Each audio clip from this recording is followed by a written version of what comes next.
balita grisgutanan gikan sa Lanao del Norte. Kini ang Lanao del Norte Update.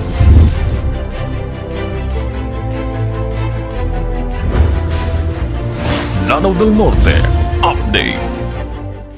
Welcome mga higala diri sa tumaniguban sa tuang tulumanon Lanao del Norte Update. Paghatod kaninyo sa mga balita grisgutanan gikan diri sa lalawigan sa Lanao del Norte. Ako yung alagad Raul Dorias Dinapo. Atong pag-greet sa tanan nato ang mga televiewers.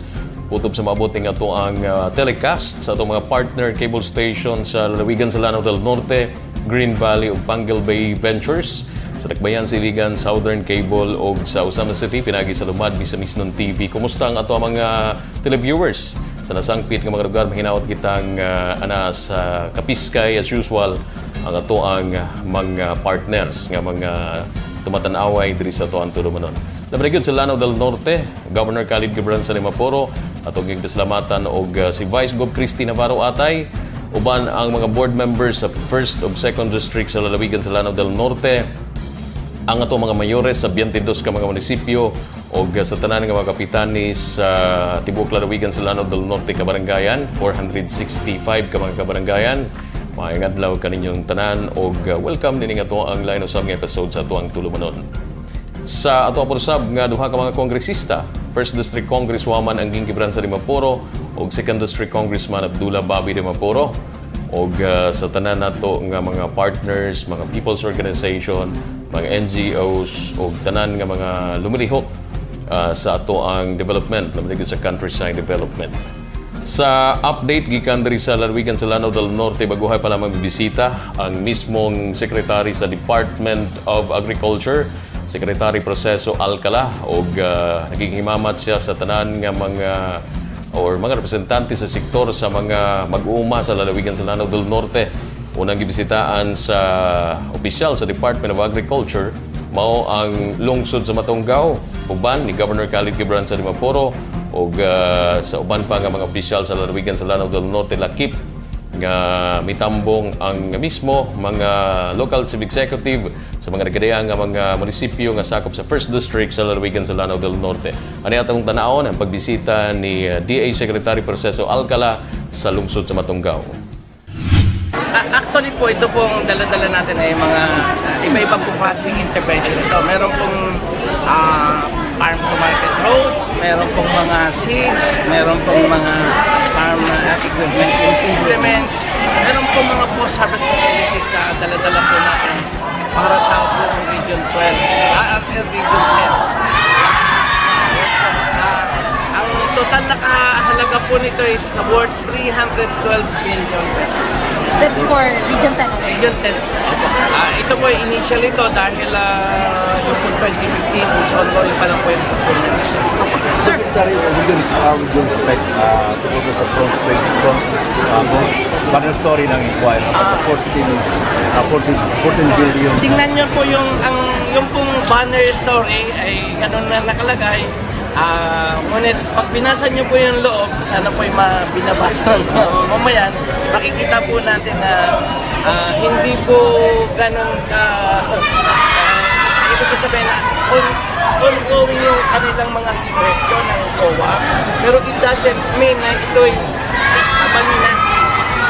Sa katunayan po, wala pong yung notice of disallowance. Meron po silang ilang mga kino-question kasi meron pong ilang mga proyekto na i-download sa local government units na hindi pa natapos, pero hindi po ito kasalanan natin dahil i-download. Ang aming pong duty and responsibility is to monitor, kaya po ang order ko is i-double check ulit at kung meron po talagang i-follow-up is follow-up.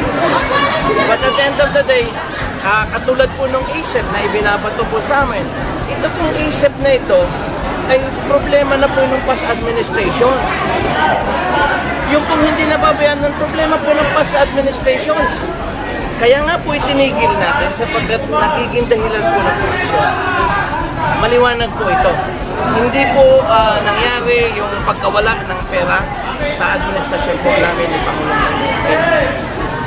Kasama doon sa sinabi, meron din daw po mga NGOs nila po na kinabang doon sa 2030.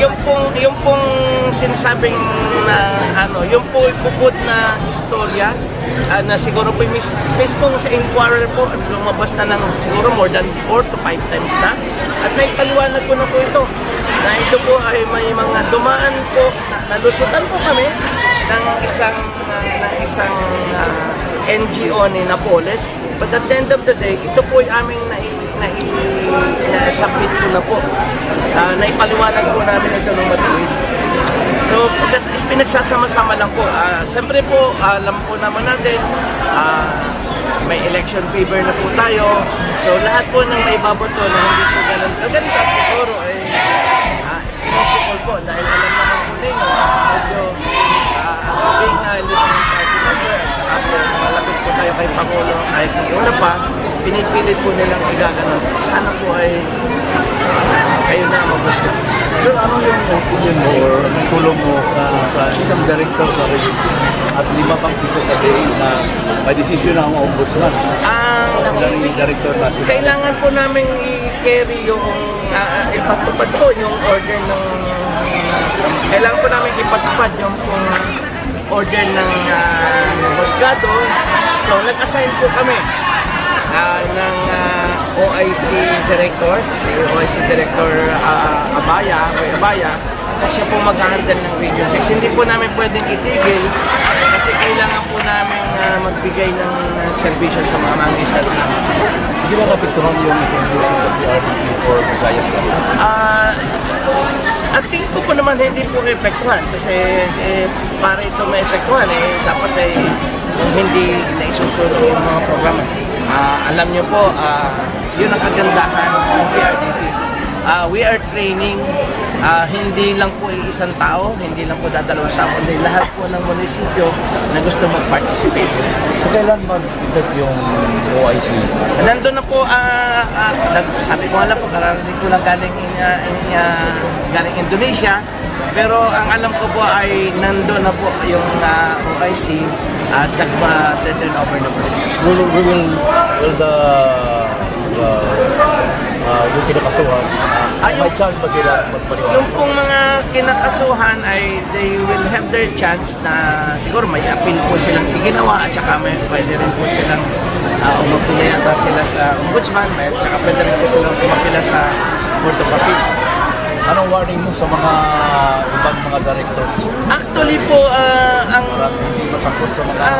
wala po namang actually ang in fairness naman po nung kina Director Larry Nacionales, itinigil nga po nila itinigil nila. So that means yung pong pagbibigla sa kanila sa kakutsaba or kaalam ay mukhang kaya lang sometimes it depends on the judges na nag-appreciate ng mga ebidensya kung sila po ay talagang may kasalanan.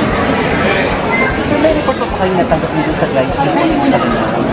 Meron pong mga ilang na dumadating sa amin na medyo mahaba-haba daw po yung but we are checking. Ako po ilalamping sa ating mga kapatid sa media. Sana po mag-pick up kayo ng mga text ng ating mga kababayan. We need their feedback para maintindihan po natin what is the situation right now doon sa mangga. Kasi yung pong mangga, if ever na nag-cloud seeding agad kami, tapos yung pong mangga ay nasa process pa ng pamubulaklak, may chance po na masisira yung bulaklak kasi hindi na po matutuloy yung bulaklak. So, pero kung may mga buko na po, pwede na po namin ipago ang cloud seeding if ever na ang cloud seeding ay mga kakailanganin. Isa po yun. Plus, sana rin po hingin po na ng tulong nyo. May standing crop po ba o wala? Kasi baka po papa-cloud seeding lang tayo dahil kapritsyo naman natin. Gusto lang natin kumulan. Pero wala naman pong standing crop. Walang mais, walang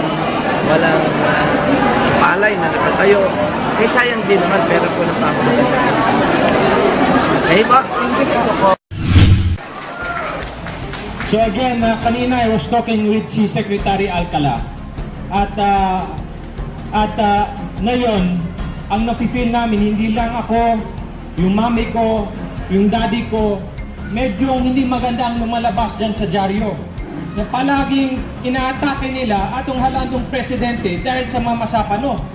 Pero hindi nila nakikita anong nangyayari dito sa Lanao del Norte at saka yung mga ibang lugar dito sa Mindanao. Ay yung mga projects, yung mga promises ng gobyerno, binibigay nila sa mga tao. Sa Mulay, sa Pulapiaga po, sa Matunggaw, sa Kapatagan, Dala, halos tanan ng mga lungsod din sa lalawigan ng Lanao del Norte. May bagong dalan, may bagong water project, may light tube component, may RHU. Maganda na ang serbisyo ng gobyerno sa panahon ng ating Pangulo, President Pinoy. So, ito ang laban natin, ang action ng Pinoy administration. So again, I'd like to thank our mayors at saka mga barangay captains dahil sila ang nasa baba, sila ang nagtatrabaho. And I'm very proud sa mga municipalities na talagang maganda ang accomplishment. Makikita mo dyan sa mga pictures.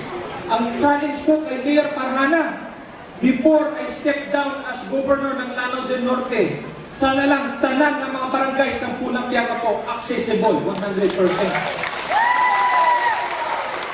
Ang challenge ko kay Mayor Aisa at saka Vice Mayor Jaber Asis, sana lang, at saka si Mayor Janyo rin, itong PRDP, access natin to. Alam ko yung gusto ninyo mayari sa mga municipalities ninyo, yung Sir Confederation Road, na tanan ng mga barangays, maganda na yung dalan. I was informed mga 2-3 weeks ago by Red Lalay Ramos, ang lungsod ng Kapatagan na approved ni Secretary 170 million pesos para sa barangays ng Kapatagan. Ang lungsod ng Tubod na approved ni Secretary 89 million pesos para sa barangays ng Tubod. Ang lungsod ng Lala on process mga 60 million pesos para sa mga barangays nila. Yung pinakamalayo na barangay dyan sa lungsod ng Lala, sa Darumawang Bukana, na hindi mo ma-access, kailangan mo magamit ng pambot. Under the administration ni Pinoy, ma-access mo na dahil sa MRDP. Maraming nangyayari dito sa lalawigan ng Lanao del Norte dahil sa trabaho at dahil sa magandang programa ni Secretary Alcala. So daghang salamat, Secretary Alcala. Kami dito sa Lanao del Norte, you know, when I spoke dyan sa Congress, when we did yung hearing ng BBL, yung Bangsamoro Basic Law, ang sinabi ko is yung Bangsamoro Basic Law o yung BBL, sana lang ma-approve nila sa Congress. Dahil ayaw namin ng gulo. Ang gusto namin dito sa Lanao del Norte, magtatrabaho kami sa mga barangays. Ayusin namin yung mga dalan ninyo. Hanapin tayo ng paraan para may livelihood yung mga tao. Ayaw namin dito sa Lanao del Norte, magtatrabaho kami sa evacuation center. Dahil yan ang mangyayari kung hindi mapasa yung BBL. May gera dito sa Lanao del Norte. I don't want na may gera ka kami dito sa Lanao del Norte. Ang gusto ko, tahimik lang, nagtatrabaho kami, may mga groundbreaking na projects, may mga turnover na projects. We want to work hard for the people. So I ask everybody to support the administration of President Aquino at saka ma-implement na natin yung mga projects ni Secretary Alcala. Again, Secretary Alcala, you being here, I think, you're the first secretary to ever come to the municipality of Matunggaw. The first secretary to come to the municipality of Matunggaw. And yan ang example or more or less yung essence ng Pinoy administration. Sa panahon ni Pinoy, mapipil mo ang gobyerno all over the Philippines, all over the province, all over yan sa mga barangays. Daghang salamat, Secretary, you have been giving us hope dito sa Lanao del Norte. At kita ang gipigayon nga pagbisita sa atong sekretary sa Department of Agriculture, Proceso Alcala. Pagkahuman niya dito sa Matunggaw, may diretso usab si Secretary Alcala sa lungsod sa Lala. Dingin giablihan usab atol sa iyahang pagbisita ang Pasalubong Center nga anaa mismo atubangan sa municipal building sa lungsod sa Lala. Mga taga First District nga mga mayores mitambong sa nasampit nga pagbisita dungan usab ang pag-display sa ilahang mga naguna nga mga produkto o mga naguna nga mga innovations sa pagpalambo sa pagproduksyon sa kaumahan. Aniya ang mga nitigayon sa pagbisita ni DI Secretary Proceso Alcala sa 2nd District, Province of Lanao del Norte, partikular sa munisipyo sa Lala. Aniya karong adlaw gipaygayon diri sa Lala Municipal Gymnasium ang paghimamat uban sa Secretary sa Department of Agriculture Proceso Alcala uban sa mga hutong nga mag-uuma gikan sa mga nagkadiyang nga mga kabaranggayan o kalungsuran sa lalawigan sa Lanao del Norte pinanguluhan ni Provincial Governor Khalid Gibran sa Dimaporo og dungan usab niini pahigayon ang open forum sa mga mag-uuma diin ipaabot sa mga hutong mag-uuma ang ilang mga concerns sa mismo Secretary sa Department of Agriculture.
Sa ating pong mga mayors, ako po ay lumalambing sa ating pong mga mayors, sa ating pong mga kasama sa gobyerno, na bilis-bilisan po natin ang paggagawa ng proposal.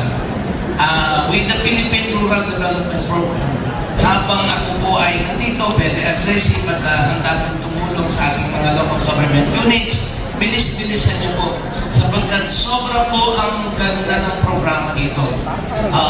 Yung kung matagalan yung ipinapangarap na bawat bayan ninyo, bawat lugar na maaabot ng mga magsasaka, ay gawin yung kalsada, this is the proper timing para kayo po ay maka-access. So I hope na yung mga Sangguniang Bayan members will give their full support para sa mga mayors para makapag-sign into a memorandum of agreement sa ating pong Philippine Rural Development Program. Isang napakaganda pong programa nito para sa pagpapabilis ng pagbabago ng buhay ng magsasaka ng isda. Hindi lang po sa Lanao, kundi kasama po sa buong bansa. Kundi ipagsasabi ko po kayo, i-chismis ko kayo sa ibang lalawigan. If only all the provinces can copy what you have been doing in your province, napakadali po siguro lalo. Kasi si Governor po at yung mga mayor, may sharing pa. Doon po sa Philippine Rural Development Program, 10% will come from the local government units, 10% will come from the Department of Agriculture, and 80% will come from the World Bank. Sabi ko, saan ka nakakita ng ganitong klaseng programa? Eh dito po sa inyo kakaiba pa. 5% ang magagaling sa local government unit, 5% ang magagaling ay kay Governor. Saka po yung 10 sa amin at 20% will come from the World Bank loan. Saan ka makakakita ng ganito? Pag nagligay ang munisipyo ng 5 million worth of project, equity ang kapalit ng 100 milyon. Dahil yun pa ang tumama sa loto. So napakaganda po nito ang programa nito. And we are telling you, hindi lang po ito panay farm to market roads. Hindi lang po farm to market roads ito, ang sports pa. Kasama po dito yung po ibang agri-related infrastructure, kagaya po ng ibang patubig na may small-scale water impounding projects, yung po mga fish standing, yung po mga ibang improvements po at saka yung value adding sa ating mga programa. At saan po kayo nakakita? Ito ito po na mangyayari dito sa atin pong farm to market road sa bayan po ng Lala at saka po dito sa Kapatagan, mahigit 100 milyon, 142 million na isang farm to market road, isang buhos lang. Kayo po ang magbabantay, kayo po ang magtutulungan. This is happening for the first time in the Philippines at ito po ay mararamdaman dito sa inyong bayan. So palakpakan po natin ang ating public business. So anyway, tutulong po kami, subukan po namin matulungan na makapagpunta sila ng sariling laboratory para i-manage po ng probinsya. Ako, pero bukod po doon, kami po ay magbibigay na, nag-order na po ako kay Director Lalay na maghanap na po kami ng tissue culture na pananim ng saging para mapadala po dito sa inyong lalawigan. Ano po? Para mabilis. But at the end of the day, ako po hindi masaya sapagkat hindi ko pa rin alam kung what will happen doon sa mga tutulungan natin na nagtatanim ng saging.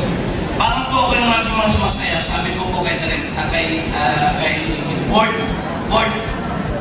and I want names. I want exact area kung ilan po yung tatamnan. Babalik po ako. Or maybe if we will see each other doon sa Maynila, alam ko ilang hektarya tatamnan, sino-sino ang gusto mong tanim, anong klaseng intervention. I will take with me land bank para i-finance itong malakihang pagpapatanim ko ng lakatan dito sa inyong lalawigan. Ano po? Kailangan may kasama ang gobyerno at saka ang privado sector. And ako naman po'y binigyan ng assignment ni board member. Ay siya naman ang bibigyan ko ng assignment niya. Pwede po kaya? Pwede po kaya? Oo, board member.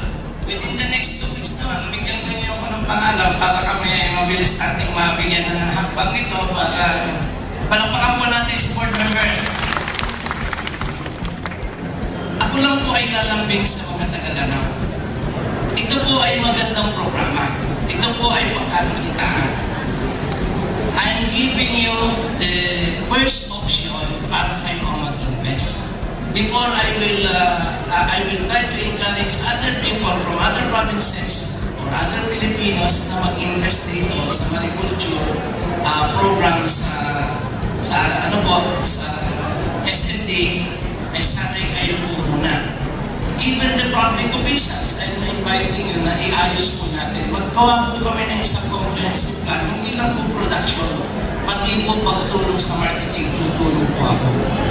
So sana po, bigyan namin kayo ng within the next 30 days, mag-decide kayo kung sino gustong mag-access, tutulungan ko po kayo. I can even help you. Kung gusto niyo tulungan natin, may equity lang kayong inyo, tutulungan ko po kayo sa lalabak maka-access ng funds so that you will have your own business dito po sa inyong lalawigan.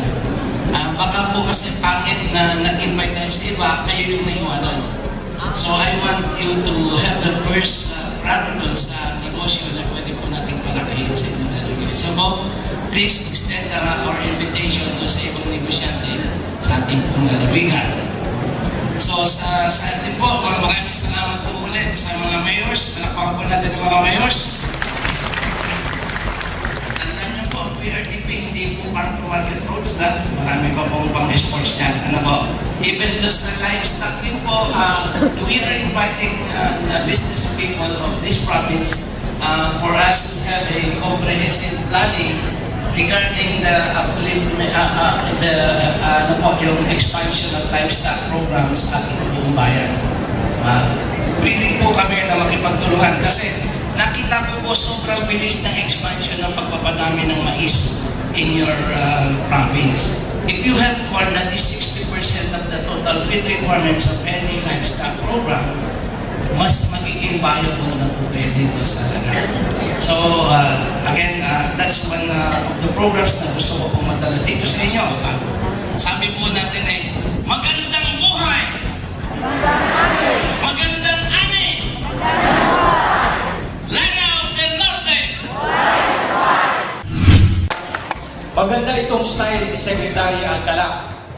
Dahil when I see this is the second time na pumunta siya sa lalawigan ng Lanao del Norte.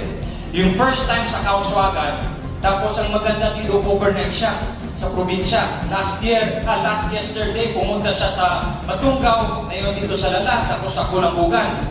So, itong style ni Secretary Alcala, I don't know ano yung purpose niya, para madala na yung servisyo ng Department of Agriculture dito sa baba, sa grassroots mismo, or baka rin, chine-check niya yung staff niya sa Department of Agriculture, yung trabaho nila, kung maayos yung trabaho nila. But it also reminds me of yung programa ng atong halandong governor, atong former governor Go Angking. Na you remember yung PGLDN, yung Karapati Go Angking, na umiikot siya sa mga ibang barangays ng lalawigan ng Lanao del Norte at dinadala na yung mga department heads ng Kapitolyo para maservisyo nila yung mga constituents natin sa barangay. And ang feedback, yung time na umiikot ako sa mga barangays natin is maayo ang ginagawa ni Go Angking. Dahil napipil ng mga tao ang serbisyo ng gobyerno. At yan ang malaking impact ni Secretary Alcala ngayon.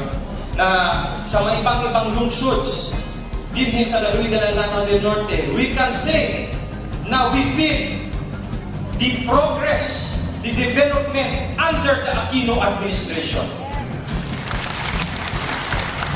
Ba talaga? And he is delivering ang marching order ng atong halandong Presidente Pinoy, na kayo ang boss ko.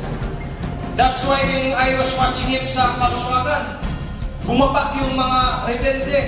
Dating MNLF, tapos yung MILF rebel surrenderies. Tapos nilapasugaling nila. Secretary, kulang itong yung dahil sa gera na wala yung mga livestock namin. Nandyan, order. Red. Kailangan may bangka sa Munay.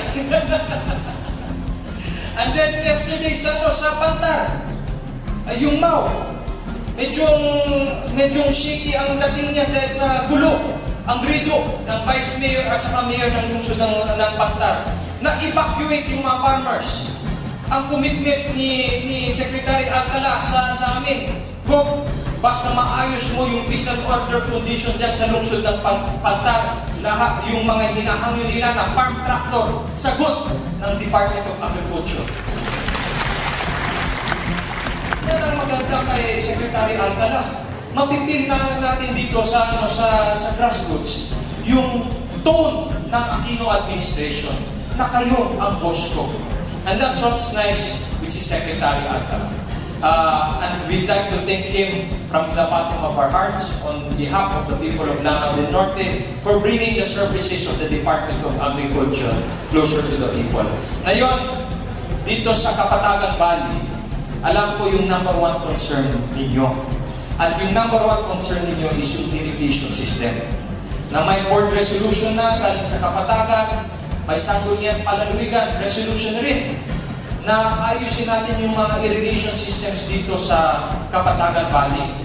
Dahil si Mayor Alan Lim, number one performer, I think, eto mo, it's Mayor Alan Lim or si Mayor Benji Baguio. Silang dalawa. Silang nag-challenge. Kapatagan versus Silala. Yung number one performer dito sa national performer in terms of rice production. At concern sila. At saka yung mga mayors namin na dahil sa irrigation na hindi maganda ang trabaho ng NIA, baka mababawas ang production ng palay din sa Kapatagan Valley. So, I was talking to Secretary Alcala last night at ang sinabi niya sa akin na yun, ang NIA at saka PCA, dahil nandito yung taga-tubod, coconut planting na area, PCA at saka NIA, hindi na hinahawak ni Secretary Alcala, hinahawak na yon ni former Senator Kiko Pangilinan. So, at least nalaman na ni Secretary Alcala na medyo urgent na ang tulong na kailangan natin galing sa NIA. And we should divert yung mga resolutions natin kay Senator Kiko Pangilinan. And through si Secretary Alcala, maghangiwan ko ng meeting with si Senator na kailangan namin yung tulong nila. Dahil urgent na yun. Naka-line up sa World Bank na fund alam na namin yung foreign funded na projects. Masyadong makapal ang documentary requirement. Masyadong mabagal ang pang-release ng pondo. So ang solusyon ng region na yon, ma-realign nila ang budget nila sa region ng NIA para sa Kapatagan Siphon na project. So, through Secretary Alcala at saka si Secretary Kiko Pangilinan, ang promise ni RD ng NIA sa akin is by June, latest July, at sana lang hindi aabot ng July, mag-umpisa na ang procurement process para sa siphon problem ninyo dyan sa lungsod ng Kapatagan. Maraming problema kami rito, pero the important thing here is na we can solve all the problems basta may support galing sa national. I'd like to say one more thing. Ang malaking issue dyan sa Manila, and I'm very happy nandito si Secretary Alcala. Dahil minsan nafe-feel ko dyan sa taas, natatakot sila pumasok dito sa Lanao del Norte. Dahil baka akala nila dito sa probinsya, may peace and order problems, war-torn province. Pero makikita mo ang lalawigan ng Lanao del Norte, nahipusa ang mga Muslim at saka Christian. And that's what Secretary Alcala is witnessing. Ngayon, ang palaging sinasabi ko sa mga ibang sekretary, ang hinihangyo namin, is for me, dahil malaking issue itong Mama Sapano at saka BBN dyan sa Manila. Pero para sa akin, para sa lalawigan ng Lanao del Norte, may peace na kami dito sa probinsya, di ba? Naiusa na ang mga Muslim at saka Kristiyano dito sa probinsya, di ba? Maganda na ang buhay natin din sa lalawigan ng Lanao del Norte, di ba? So for me, yung BBL naman, we don't need that here, dito sa Lanao del Norte for peace. Pero, at the same time also, kailangan natin i-support ng aktong halandong presidente na mapasa yung BBL dyan sa Congress at saka sa Senate para walang gera. Yan ang palaging pinipush ko. Parang walang gera. Maganda na ang buhay natin dito sa Lanao del Norte. Ako, na-experience ko, 2008, 28 years old pa ako, governor na. First term ko as governor, 2007, 27 years old ako. 2008, 28 years old ako, na-experience ko yung gera.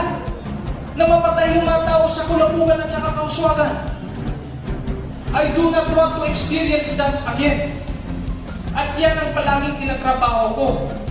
Na ang sinasabi ko sa taas, kay Secretary Dennis ng OPAP, dyan sa may ibang secretaries, kay Secretary Sekmar, na kami sa Lanao del Norte, maganda ang mga projects na binibigay mo sa amin. Pero ang pinaka-importante ang gusto namin, galing sa inyo, walang giyera sa probinsya. Hanapin kayo ng paraan para mausap kayo sa taas, ang MI, at saka Malacanang, para walang giyera sa lalawigan ng Lanao del Norte. Anyways, alam na namin na yung MILF na bumababa sa Kauswagan at saka Kulambugan, halos tanan, taga Lanao del Sur. Dahil tingnin mo yung poverty indicator dyan sa Lanao del Sur, one of the poorest provinces. Natural lang, galit sila sa gobyerno. Hindi katulad ng lalawigan ng Lanao del Norte na makikita mo yung mga projects namin. Ngayon, makongkreto natin yung bagong silan. Ayusin natin yung Pinuya Maranding, Simpak Maranding Road. Konkreto na. Mapipil mo ang serbisyo ng gobyerno din sa lalawigan ng Lanao del Norte. So yan ang palaging pinupush natin. Government services, yan ang solusyon. Pawala ng rebelde. Dati itong Kapatagan Valley, Lala, Kapatagan, Sapat, Salvador, pati Sultanaga de Maporo, NPA area ito. Pero 2009, sa panahon ko as governor, we declared Kapatagan Valley NPA free. Wala nang rebelde na dito. Ano man? Dahil sa mga projects natin, konkreto na yung mga dalan, maraming pagtawid pamilyang Pilipino program, sobrang-sobra yung PhilHealth card, maraming projects, livelihood programs galing sa Department of Agriculture.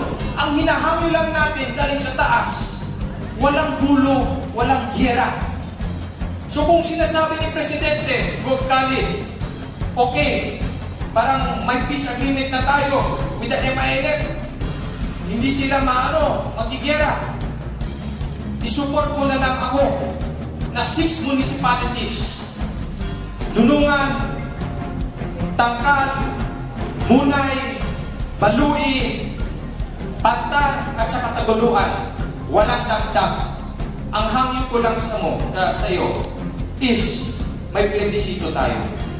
Kung gusto nila magbibigay, magpangsamoro, yan ang boses ng taga-munisipyo. Kung ayaw nila ang pangsamoro, kailangan the MILF will respect ang voice ng taga-Lanao del Norte. So basta yan ang commitment na naaton ng ating alamdong presidente, para sa akin, we support him all the way. So again, daghang salamat Secretary Alcala, and we hope you like what you see here in the province of Lanao del Norte. We call this the land of beauty and bounty. Daghang salamat sa tanan. Salamat kayo